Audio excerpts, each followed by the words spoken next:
fragile, and it's not automatic that it also helps to move the boat forward. So let us take stock today here about the progress that has been made on regional cooperation in the Balkans, but also to acknowledge the challenges and the obstacles that persist and prevent meaningful change. How can the region do more and better to strengthen cooperation? And how can the European Union, as well as the member states themselves, can do more and better to help the Balkan countries in that process?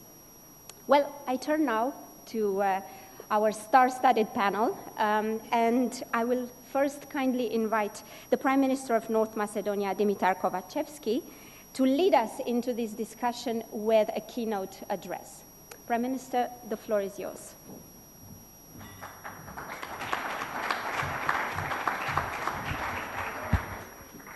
Poštovani dame I gospoda, ladies and gentlemen, we made a decision today to have a shorter panel due to security reasons. First of all, let me welcome you all. And let me tell you something very important. That is that the political objective of the Western Balkans is a full-fledged membership in the European Union, because the place of all Western Balkan countries is in the EU, and regional initiatives are one of the ways of improving cooperation on the path towards full-fledged membership of the Union. All countries in the region are basically on this path, because the region today has the necessary leadership potential to make such decisions. What is necessary now is to double down on our efforts and get the necessary support on each and every plan from our European partners in order to speed up the integration process. I am emphasizing this because we've never heard clearer messages from our strategic partners from the European Union that by the year 2030 it is possible to have enlargement of the EU with Western Balkan countries. And basically now it comes down to us to move the processes along in the region. The war in Ukraine reminded Europe that on a geographic area on the European continent there is a geostrategic gap. We mustn't forget that the war in Ukraine is waged only 700 kilometers from us, sitting here today.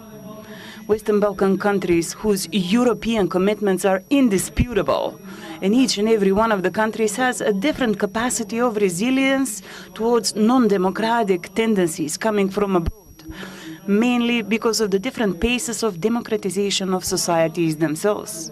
This geostrategic gap is an open door to the winds that are kind of rocking the already fragile Western Balkans, thus influencing the European Burgas in Bulgaria. This makes us geographically the center of the Balkans, and by investing in the infrastructure, and I'm seeing from, let's say, a bypass that is a ring road in the Balkans, this country will become a true, genuine crossroads of transport corridors on the Balkans. This, on the other hand, will be a huge input in developing the economy and elevating the standard for citizens. I think this is sufficient introduction to the debate that we'll have during this session, where we'll hear experiences from our neighbors and regional friends, because all of us together are here on the right path towards development of our countries, developing and intensifying regional cooperation. Since genuine regional cooperation is the path that makes us show regional stability. It is up to us to make focused decisions that will take us to the EU, because the challenges, as I said yesterday, are also opportunities. And I also said that our once-in-a-lifetime opportunities are here today. Thank you. Thank you very much, Prime Minister. Some follow-up questions, if I may. You referred in your speech to the fact that the messages arriving from the EU and the member states at this point are quite clear and very positive. regarding the European perspective of the Balkans. And you said that basically it comes down to you, to the Balkan countries now, to deliver in order to be able to advance. So if the ball is now in your court, if I can paraphrase your introduction, I'm wondering what would be, in your opinion, one or two priorities that you should focus on, especially from a regional perspective, in order to be able to seize this geopolitical moment and advance quickly towards the EU? Well, first, the clear messages that are coming from the EU member countries, and I would say not only the EU member countries, but also of strategic partners of North Macedonia, countries which are members of NATO, are very clear. And today, in the time of the media capillarity as we have it, and in the time of very fast communications, we do not need to repeat the messages which are coming. So yesterday we could see in a video address the President of the European Council, Charles Michel, who clearly said that they are waiting for the Western Balkan countries in the European Union. So now we have to do our homework.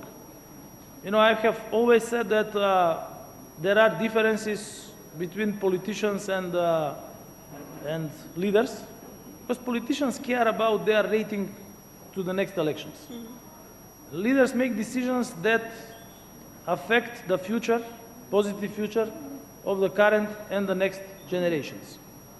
And the political decisions which need to be made in all the countries in the Western Balkans are actually imperative. So number one is the political commitment to have the reforms and to make the necessary decisions. Number two, energy.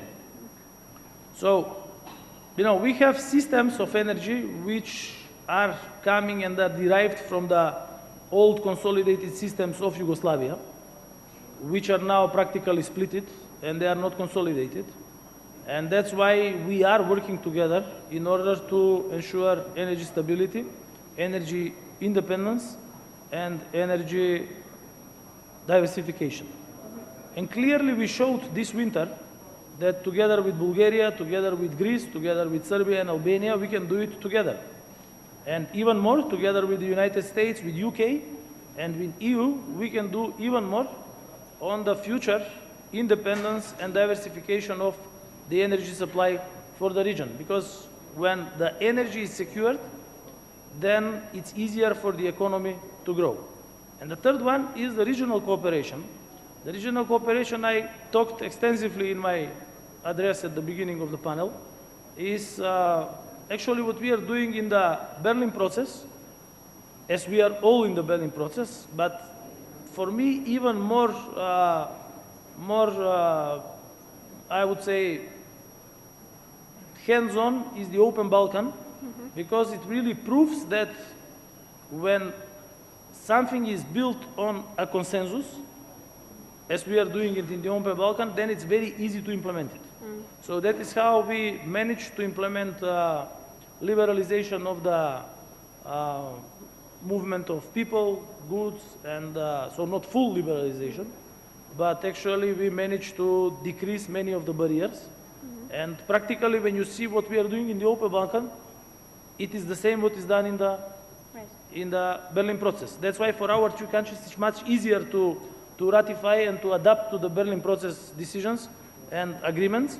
And I'm very happy that these agreements are deposited in our Ministry of Foreign Affairs, which proves that when a country is solving its internal issues on a sustainable way, as we did it with the Ohrid Framework Agreement, when the country is solving its external challenges, as we did it with the Prespa Agreement and as we did it with the Good Neighborliness Agreement with Bulgaria, then the country, from a country user of peacekeeping missions, becomes a country which is factor of stability. And we need to keep this. Right.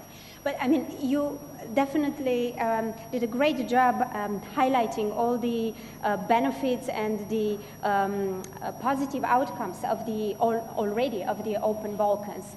At the same time, you also said that the Berlin process is important because it includes all Western Balkan countries. So I'm wondering, how do you respond to those who argue that maybe the Open Balkans undermines actually the Berlin process? I respond with facts and with empirical data. And that's why in my address I mentioned clearly the numbers which mean to the people and to the businesses. So we managed to increase by 50% the trade with Serbia, by 40% the trade with Albania. The overall trade between the three countries has increased for 25%. But what about the other three? What about the other three? The other three have not increased their trade because they are not part of the decrease of non-tariff barriers. Even we are thinking about tariff barriers decreasing. Then the free movement of people, you know that we have integrated the online systems for citizens registration of the three countries. So now it will be much easier to get a job in one of the three countries because, you know, this is a small region, small markets. So when we are together, we become immediately a bigger market. You know, the strength of the European Union is in the joint market. I mean, if you see Slovakia, Czech Republic, Poland, Romania, Bulgaria, you see their economies. If I compare the Macedonian economy per capita before they joined, so actually, let's say in the 1990s, when they split it with the Warsaw Agreement and when we went out of Yugoslavia, so our economy was 6 to 10 times bigger than these economies per capita. Today, they have grown with triple digits. Why? Because they are part of the common market of the European Union. Right. It's a $500 billion market, and it's the richest market. Because there is a bigger market. There's the Chinese market. Right. But per capita, the European market is the strongest market in the world. And that's why there is a natural push of the market when you are part of it. The number of companies is growing, the number of job positions is growing, the salaries are growing, and then it was unimaginable that somebody from North Macedonia would go and work in Slovakia, and today it's common because simply the salaries are better there. So it's not because the country has developed by itself to that level of the state of economy, but it's simply because it became part of the European Union. So you take it out of the European Union, you will see the economy will go down. Right. Yes, I mean, it's true. Cooperation matters and can definitely make a difference. The question will be how can small group cooperation and cooperation on a smaller scale can then reinforce as opposed to running against the general current. But I'm sure we can come back to that discussion also with the other speakers. I would now like to bring in a video message that was kindly sent to us by the President of the European Parliament, Roberta Metsola, as a contribution to the discussion that we're having now here. Let's have a listen. Dear friends, I am very much honored to address this year's Prespa Dialogue Forum and grateful to Minister Osmani and the government of the Republic of North Macedonia for organizing it. This year's high-level foreign policy Prespa Dialogue Forum is of particular importance as we mark the 5th anniversary since the signing of the Prespa Agreement, an agreement that stands for lasting peace, stability, and good neighborly relations in Southeast Europe. Today, the Prespa Forum Dialogue is a unique political platform where solutions are sought and where ideas are exchanged with a view to finding common answers for the benefit of all across the region. These last years have been challenging: a global pandemic, a climate emergency, an energy crisis driving inflation, all against the backdrop of Russia's illegal invasion of Ukraine. Enlargement is the Union's strongest geopolitical tool. It remains a strategic investment in peace, security, and prosperity on the European continent. The European enlargement policy has been one of the EU's biggest and most transformative successes. Millions of Europeans have benefited from it. Enlargement is a win-win for both the EU bloc and new entering members. This month marks 20 years since the EU Western Balkans Thessaloniki summit. In 20 years, enormous energy and resources have been invested by the EU and the Western Balkans alike towards finding common ground. Promises have been made, progress had been made too, but too often it has been too slow, and there has been a lot of frustration. But where there is a will to reconcile, there will be a way forward. The Western Balkans have called for an acceleration of the EU accession process. At the European Parliament, this is also our call, and things are moving. Bosnia and Herzegovina has been granted candidate status. Kosovo citizens will no longer require a visa to travel into the Schengen area. And I hope that this year will bring further good news, because the European Union is not complete without the Western Balkans. So is widened the European family by 2030 mission impossible? I believe that it is mission long overdue, and together we must make it mission accomplished. And let me tell you that the European Parliament will maintain its unwavering support for all those who sincerely wish to become EU members, those who live by our values, who have the courage to reconcile, to reform, and to look to the future. All those can count on us. Thank you.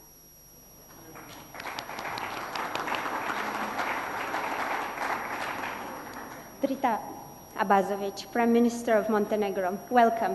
I turn to you now. We've heard from Ms. Metsola, from President Metsola, that we've made a lot of progress, but it has often been slow.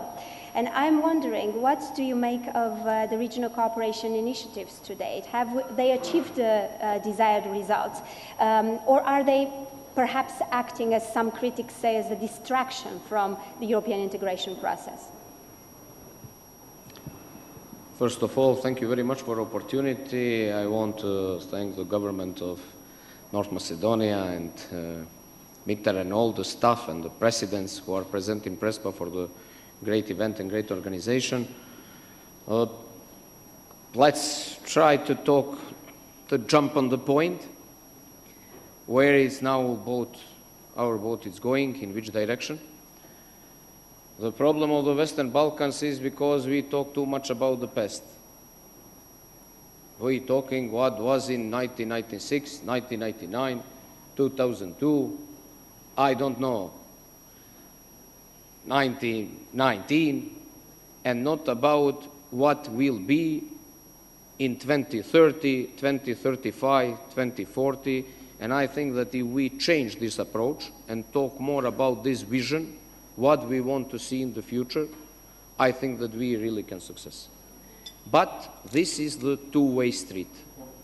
In this, let's say, wish of the EU to accept us, it's not one-way street that only Western Balkan want to join EU. I think this is the common interest.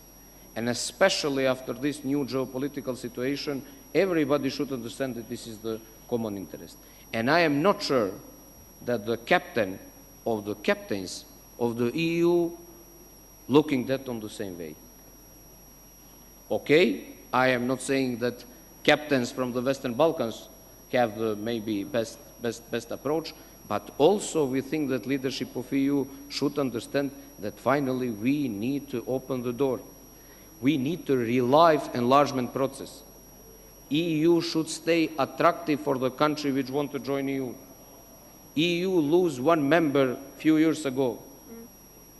So it will be very good to relive the enlargement process. And how we can relive enlargement process? We cannot relive enlargement process without regional cooperation. Everything what my friends say, Prime Minister of North Macedonia, I agree 100%, and he talked always about the economy. He is the guy who always put the focus on the economy. But we cannot have the result in economy if we first don't have peace, stability, and trust between the Western Balkan countries. Peace, stability, trust, reconciliation, more mobility of the people, and after that, more strong institution, more promotion of rule of law, strong professional institution. After that, I think that we will make the very good visible success also in the context of the economy. Why we need regional cooperation? Because we are all together small. And I really understand that somebody is afraid from common market. Why we are afraid from common market? Our aspiration is to be in the market of 500 million people, and we are afraid from the market of 20 million people. How is that possible? Why we think that if we are more close, we will make better result? That will not happen. What we need more flexibility in the borders. Not to change the borders, because always it's the big and let's say very problematic topic when you're talking about the borders in Western Balkans. We need more flexibility in the borders. We are a country with 25% of our GDP incomes are from the touristic sector. It's anybody in Montenegro think that it's good that to wait 3 hours in the border to go inside of the country? I think that is very, very bad thing. I think we need more flexibility, more flexibility for the goods. And the regional initiatives make something which, for the mobility, make some, let's say good results. These green lines in the borders, these are very good things. We spending a lot of time, trucks spending a lot of time waiting on the borders with the goods. And in that, we are not so competitive with another markets. So if we want to have the vision of when our boat will go for the 5 or 10 years, that vision definitely need to be EU. But before we go to EU, our behavior should start to be more European. Our behavior should start to be more tolerant for everybody in this region. This kind of, you mentioned 2 initiatives, Berlin process and Open Balkan. And it's a lot of discuss about the Open Balkan. We have 70 initiatives, regional initiatives in the region. Where is the problem? Right. Where is the problem to have also Open Balkan? Where is the problem? What if it's good? What is regional initiative? Regional initiative is just a tool to come to the goal. It's not the goal, but it's the tool to come to the goal. It's the tool which we want to use to go to the EU. So in that sense, I think that we need to support every single initiative which can make life of the people more easy. Not to make hard and problems to the people, but to make things more easy in economy, in everything, to see how we can go on. EU should understand that if they want to have more impact, it needs to be more investment in the region. We have the problems many times talking about the influence of the third sides, Russians, Chinese, this, which is true, more or less is true. I think it's better situation in this last period, but it's true. We need to have more concrete projects. We need to build the infrastructure. Why we need to build the infrastructure? Infrastructure is everything, because that is the access. If you have the north of Montenegro, which is just 2 kilometers far from Kosovo, and people don't have the access to go there, that is disaster. That is disaster. If we have the same situation in my hometown, where we want to make the bridge with Albania, if we want to make the road, our highway to go to the Serbia, to make the access to the people, to have the possibility to come in some fast way. And I think that political elite should think about this, not about what's happened 10, 20 or 30 years ago. I am not saying that we need to forget history and to don't say about the true what's happened in the previous time. I am not saying that. I'm not saying that.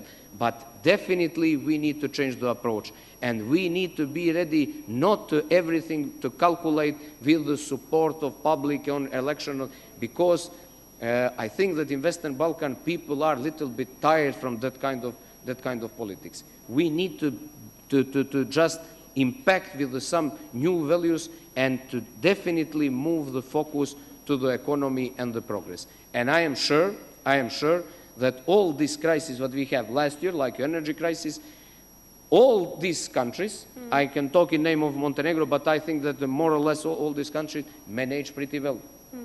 Manage pretty well. Right. Just to say some facts which are almost incredible. The inflation in the first quarter in Montenegro is the second in the Europe, second lowest in the Europe. Only Belgium is better.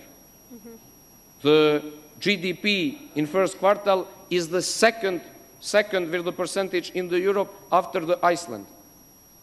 Second in comparison with every single country. And I think that this is good. But what we don't need the problems in the region. I think that the idea to have the conflict, the idea to have the dialogue, to have the cooperation, it's very easy to choose.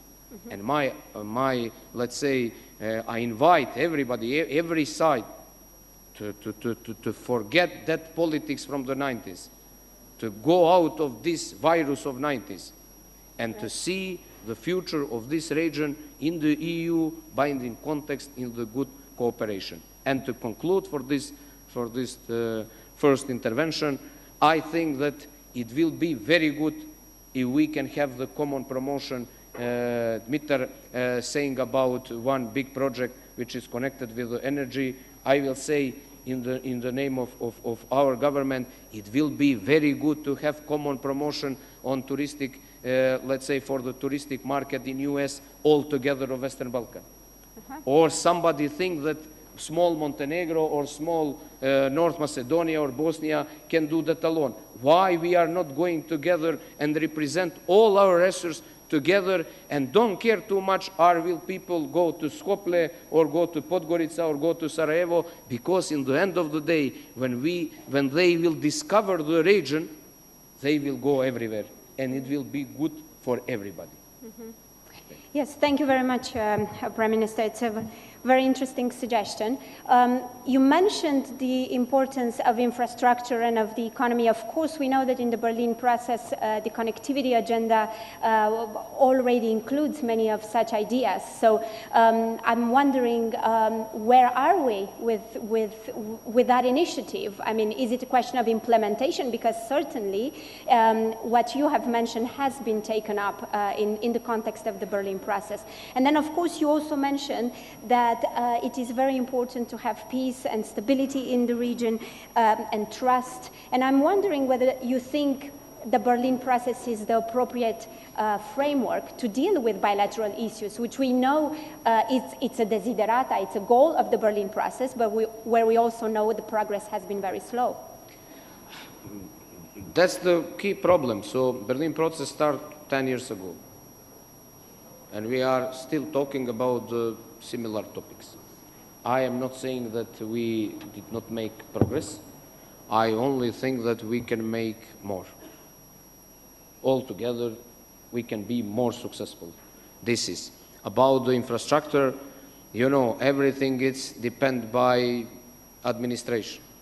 Administration killing the progress in Western Balkan.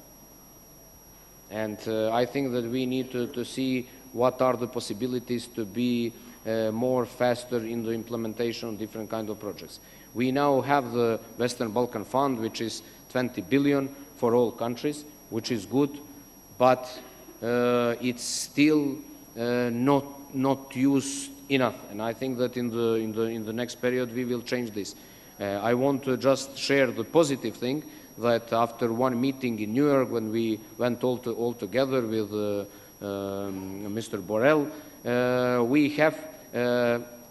that was the first time I was in the meeting, when we all together, 6 Balkan countries, have the same request. That was the support for the energy crisis. And we come to that goal. So when we all together, 6 of us, 6 countries, advocating one thing, we coming to the goal. When we coming and speaking bad about each other and fight each other in the meetings, this is the problem. About the infrastructure, we need, from my point of view, to cut a little bit procedures and to go more faster in the providing of the cash flow for the important projects. That will make the impact of EU, that will make the positive impact to the citizen, and people will start to think in different way when they will see that concretely it's happened something in the country. Thank you very much, Prime Minister. I turn now to Majlinda Bregu, Secretary General of the Regional Cooperation Council. Welcome. Thank you for accepting the invitation. One question for you would, as a follow-up to what we have heard, would probably be whether you think we need some form of institutionalization or organizational framing so that we improve delivery on the initiatives that have been achieved, taken, and the agreements that have been struck in the Berlin process. And is there a role there maybe for RCC? No, I don't think so. I don't think we need additional institutions on trying to forge the regional cooperation. We have enough, even more than enough, of organizations dealing, a proliferation of organizations dealing mostly with the main and the core subject of regional cooperation.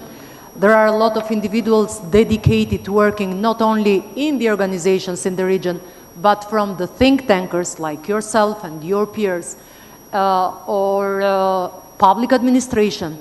So there is already an army of people that can really make this or the change quite viable. What we need is more political willingness. What we need, if I can quote former President Roosevelt on the boat and sail, we need to set sail to reach a port. We don't need to tie at the anchor. We need to sail, not drift. That's the most important thing, even for the regional cooperation.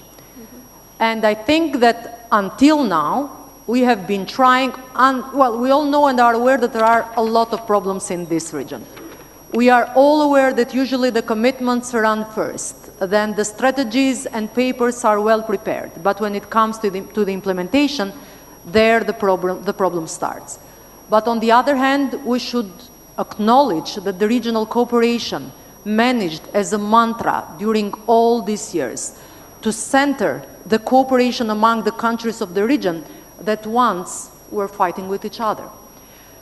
To see that there is a clear perspective and citizens of the region accept easier that the regional cooperation is quite an important process for them, and they do believe and put their faith and trust year by year more in the process of regional cooperation.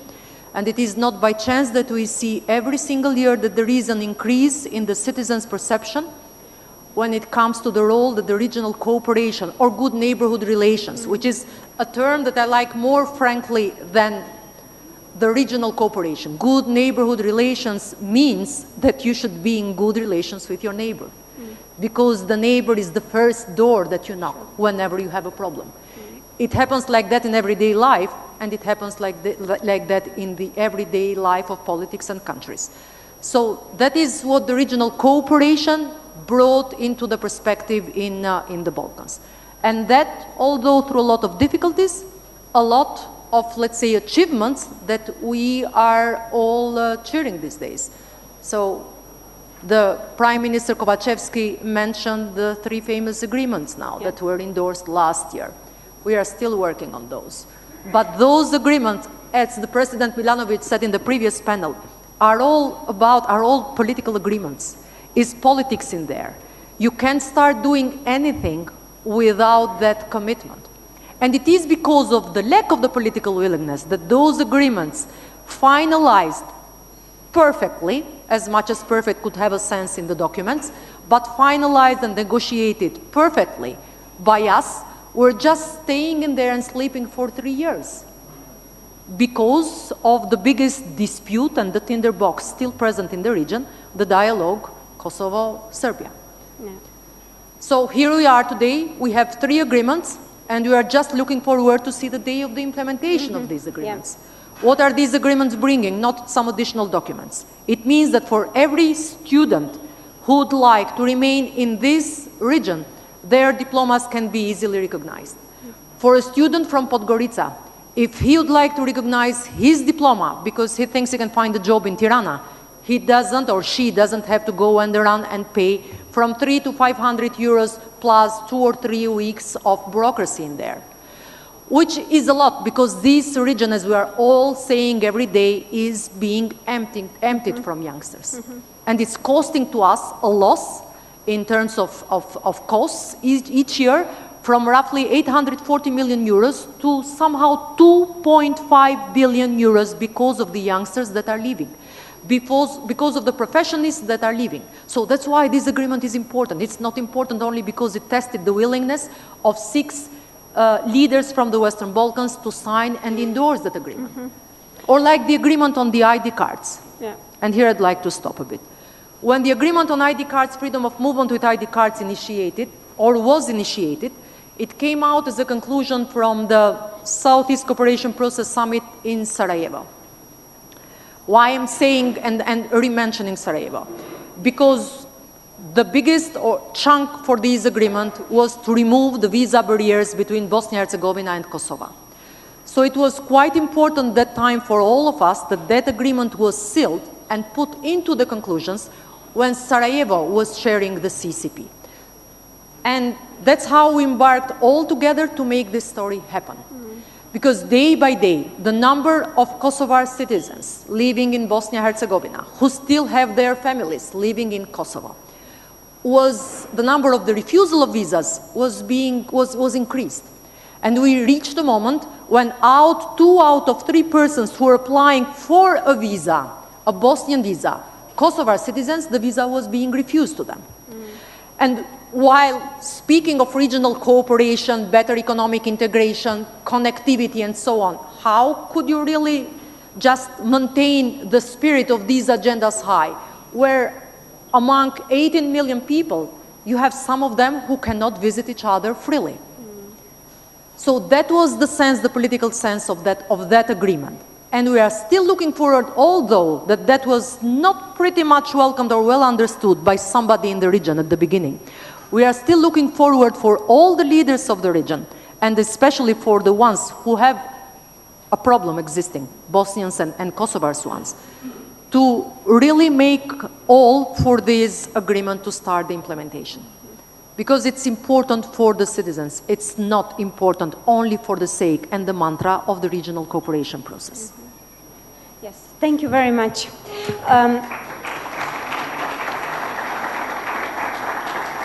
One follow-up question. You mentioned citizens and you mentioned the lack of implementation.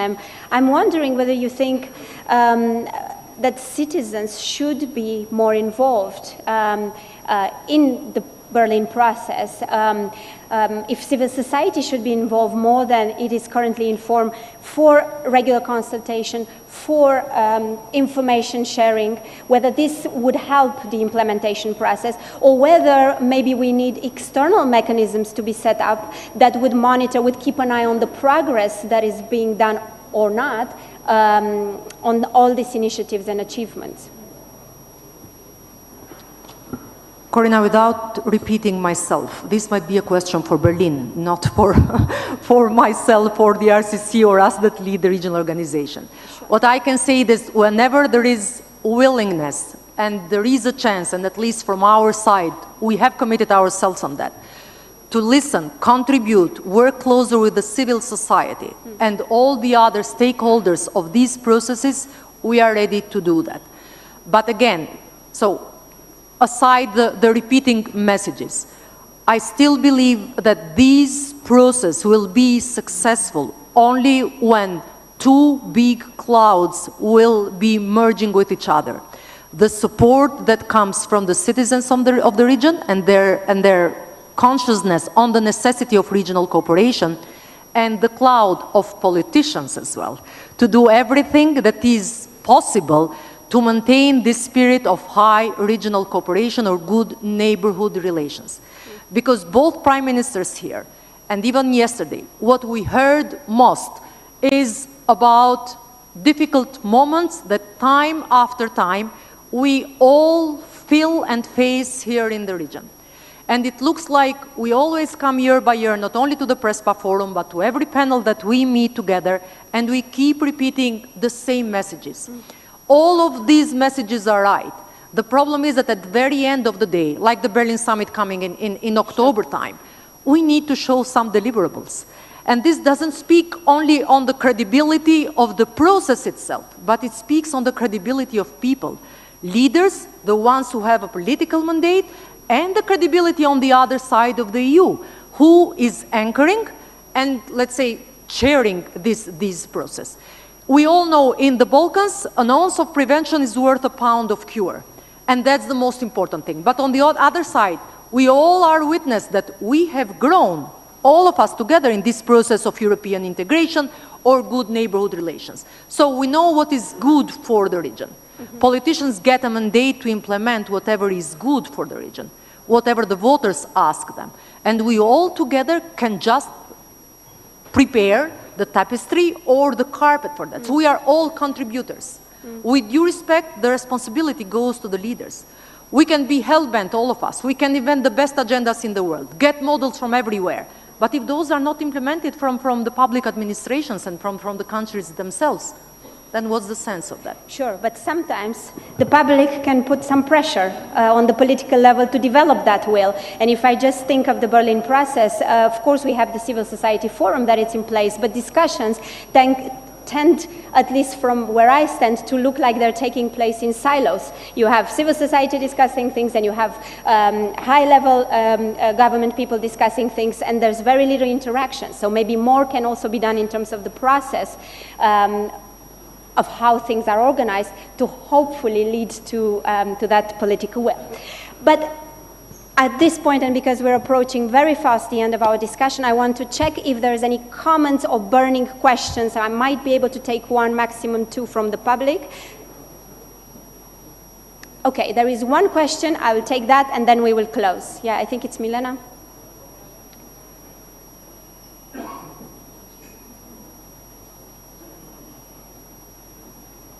Thank you, Milena Lazarevic, CEP Belgrade. My question is actually for all the panelists. How do you assess the appropriateness, the usefulness, and the possibility of a possible merger between the Open Balkan Initiative and the Common Regional Market?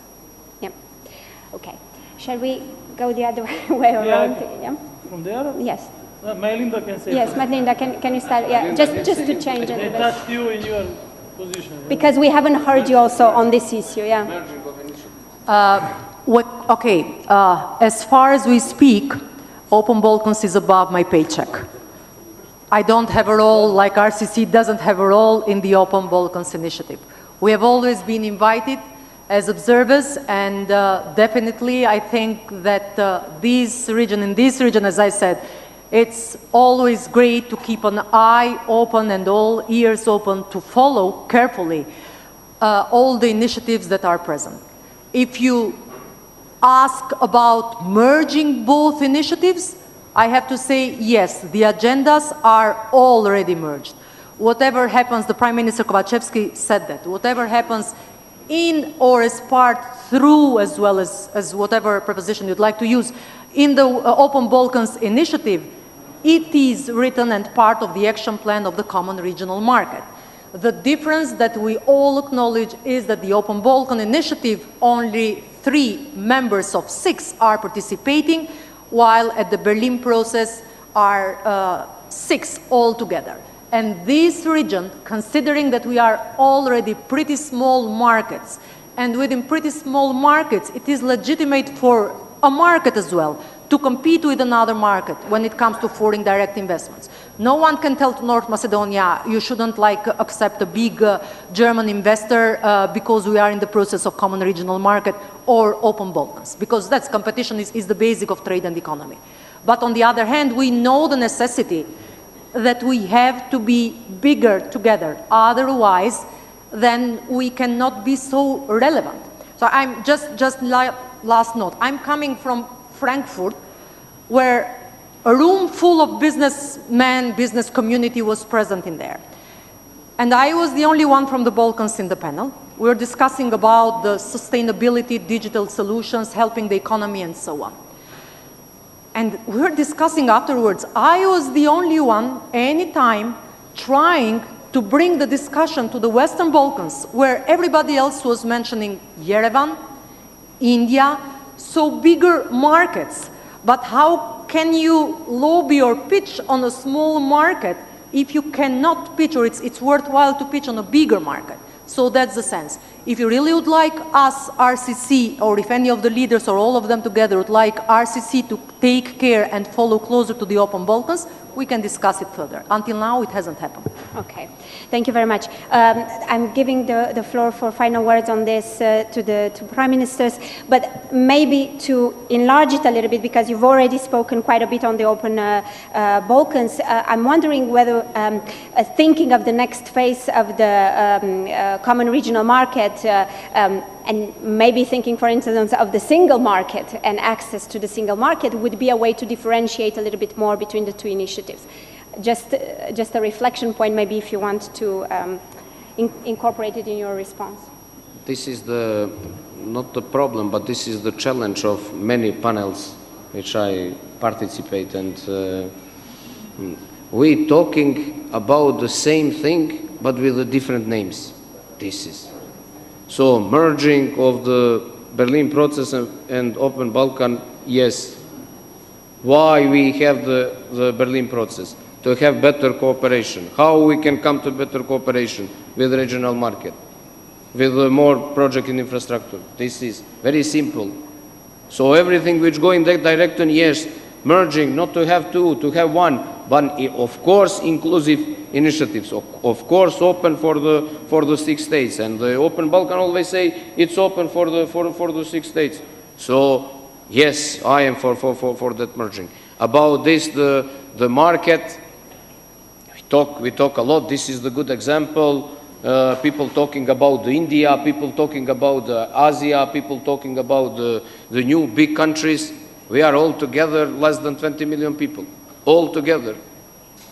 And now we should say, no, we don't want to make the common presentation because maybe some investors will go to the North Macedonia, not to Montenegro. But where is the problem?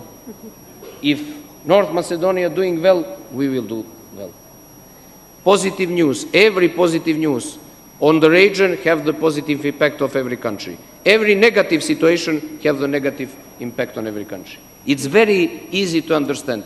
And from my point of view, okay, I am the, let's say, younger politician, new generation politician. I cannot understand the people which in a globalized world speaking with so much passion about protecting of the open state and the protecting of the state, the national interest of every single of 6 states in Western Balkan is to make the open society. This is national interest of every single state in the Western Balkan. If we make that, I think that we can be the positive example in the level of all Europe, including comparison with the EU country. Can be very attractive area in comparison with the EU. So I'm supporting the merging and supporting every kind of cooperation, but in concrete things, not in the words, not only in the words and say yes, yes, yes, and day after nobody doing nothing on that, but to make something concrete for the citizens. Results matter. Thank you very much. Prime Minister Kovacevski, if the Open Balkans is open, are you trying to convince the other 3 to join in what you're doing? Well, I would like to put another perspective. The goal is full-fledged membership in the European Union for all the countries from the Western Balkans. Some of the countries are more advanced on this road. Some of the countries are less advanced on this road. When we say Open Balkans or Berlin process, I mean, if you take a record from this panel, you will notice that you mentioned Berlin dozens of times. You know, Berlin is a beautiful city. I have worked there for some time. It has the best museums, great people, great restaurants, great economy. The problem is that Berlin is more than 1,000 kilometers away from here. So Berlin is not the solution for the challenges on the Balkans. So we need to have political leadership to work together. You see, more than 1 hour, we are talking here about cooperation while we have a problem on 100 kilometers to the north. And nobody's mentioning it. Nobody's mentioning it. Why? We are talking about Berlin. So Berlin is going to solve the problem. No, here has to be solved the problem. What's the problem? When two countries in a small region have their bilateral dispute, it's not a bilateral problem. It's a problem for the region. When a tourist from England, Stuart is here, wants to choose a tourist destination, do you think that this tourist will choose Montenegro because it's only 100 kilometers from a place which is on a news with a bad news? No. He will choose Tenerife. He or she will choose Alanya and Antalya in Turkey. Will not choose the region. The solution is here. And we have to talk openly about the problems and make the proper decisions. It was enough of looking in the past. But would it have helped? So, when you are talking about merging initiatives, these initiatives, in essence, are the same. They are based on the 4 freedoms of Europe. Yep. They are not political, but they are integrative, in essence, economic, because the European Union was built on economy. Sure. Why? Because they wanted to build stronger economies after the Second World War. This is how the European Union was built. Because the name of the European Union was not European Union. It was economic community in the beginning. Yes. And what we need to improve here? Cooperation. What is the problem of the Berlin process? The problem of the Berlin process is that there is always one country which, because of its internal political dynamics, is blocking all the agreements for all the other 5 countries. The difference with the Open Balkan is that here we agree what we want to implement, and then we simply implement it. So if you take from a time perspective what is to be implemented in the Berlin process, it's actually the same things which are already implemented in the Open Balkan. Why? Because Open Balkan functions without internal political dynamics. And then I see some stupid politicians which are saying, you know, how can Open Balkan exist? Because there is no border between Serbia and Albania. I mean, imagine. Then how can European Union exist? Because where is the border between Greece and Portugal? Yeah. Where is the border between Bulgaria and Sweden? Right. I mean, see what kind of politicians you have on the Balkans. They would find anything, some stupidity, not to have cooperation between the countries. Imagine if somebody in Germany would say, you know, this European Union is, you know, not everybody have borders between themselves. And the biggest paradox is that we were the only countries that didn't have borders for 50 years. And now we are the only countries that have borders. Yeah. So these guys which are sitting here in the first row, coming from Germany, from France, they had borders. Now they don't have borders and we have borders. You know, when they had borders, we didn't have borders. Right. And now they are giving us help, Right. IPA funds for better border control. I mean, they give me money to put on borders, you know. This is a paradox. Sure. And you're working very hard to get into the European Union. We have to talk about the problems. We have a challenge in the north. Sure. So this has to be solved. And we don't need these crazy borders. This is stupidity. Because the borders, what is the customs between the customs rate between the countries on the Balkans? Do you know? The custom what? The custom rate. No. No, it's 0. Is there? So why do you need a border? Right. For a corruption. The borders on the Balkans are only source of corruption and nothing more. Yeah. Only source of corruption. Yeah. And I can finish with this. Thank you.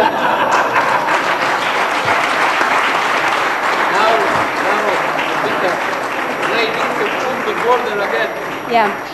And they give us funds to put more borders. Yeah, I understand. And also, you're working very hard to get into the European Union, where borders will have to vanish anyway. So it is contradictory what you're. It's contradictory. Yes, No. absolutely. But I'm just wondering, would Kosovo, being part of this open Balkans, would have helped with the problem that we're having a couple kilometers, 100 kilometers from here. This is the question, because you mentioned European cooperation as having furthered political cooperation. So this is, I guess, the questions of those who are doubting the open Balkans. You know, the more you discuss questions which are directed towards the future, because when you talk about cooperation in any sense, then you talk about the future, you don't talk about the past. Then it immediately has a positive effect on the overall political relations between the countries. Mm-hmm. So the more Serbia and Kosovo discuss this type of issues, yeah. And I have experienced it in the case of North Macedonia and Bulgaria. Right. When we discussed with the government of Kirill Petkov, yeah. about projects which are directed towards the future, yeah. education, infrastructure, economy, tourism, transport, then we were able to find a solution to start the negotiations for North Macedonia. Yeah. We kept our identity. Then Bulgaria insisted on having the Bulgarian, part of the Bulgarian people which live in North Macedonia, these are 3,500 people, to be part of the preamble of the constitution. So it was a fair deal. Sure. And it was submitted by the 27 countries of the European Union. So if you talk about the future, about what people need, then there is a way to find a solution. If they talk about the past, they will never find a solution. Absolutely. So to finalize, the biggest stupidity on the Balkans are the borders. We are going to leave it on that note. Thank you very much to all of you for being so frank and open in your interventions, and thank you also for our participants for staying a little bit over time. Please join me in thanking our speakers for their contributions.